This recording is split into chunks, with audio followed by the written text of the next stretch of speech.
хөлсгүй хөдөлмөр асархуун одоо хөдөлмөр гэдэг ойлголтыг бас маш сайн мэдэх хэрэгтэй. Одоо нөгөө тэмт чинь янз бүрийн гимшил төрж байгаа би ингээд хүнээр тий тэжээлж инж гэдэг юм уу тий.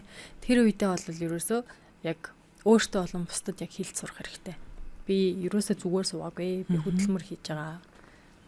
Тэгэд 24 цаг тий 24 цаг 7 хоног ажиллаж байгаа. Би яг хин нэгнээс компаниас ч юм уу захирлаас цалин аваагүй.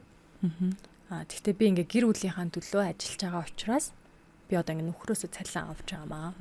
Нөхөр маань намайг цалинжуулаад ажиллаж байгаамаа. Тэгтээ ингээ нөхөр маань ингээ харин ч ингээ айгүй хямдхан тий боломжийн үнээр ингээ намайг ажиллаж байгаамаа. Ингээ миний хийдэг бүх юмыг юу ах юм бол манай нөхөр авч дийлэхгүй гэдэг үүднээс нь тоогооч, хүүхэд асрагч, цэвэрлэгч гэр тэгээд юу байгаа. Төлөвлөгч одоо нөгөө менежер тийм хувийн туслах хэмээг өмнөөс нь төлөвлөж одоо ингээрэ тэгээрэ ингэдэг шүү тэгдэг шүү одоо ингээ тэрний төрсөөр болох чинь ингэж гэр бол хоорондоо юу болж байгаа бүх юм тэр хүүхдээ юм ингэсэн одоо тэр хүүхдийн одоо юун дээр очин ингэн зохион байгуулагч тэгээд сэтгэл зүйч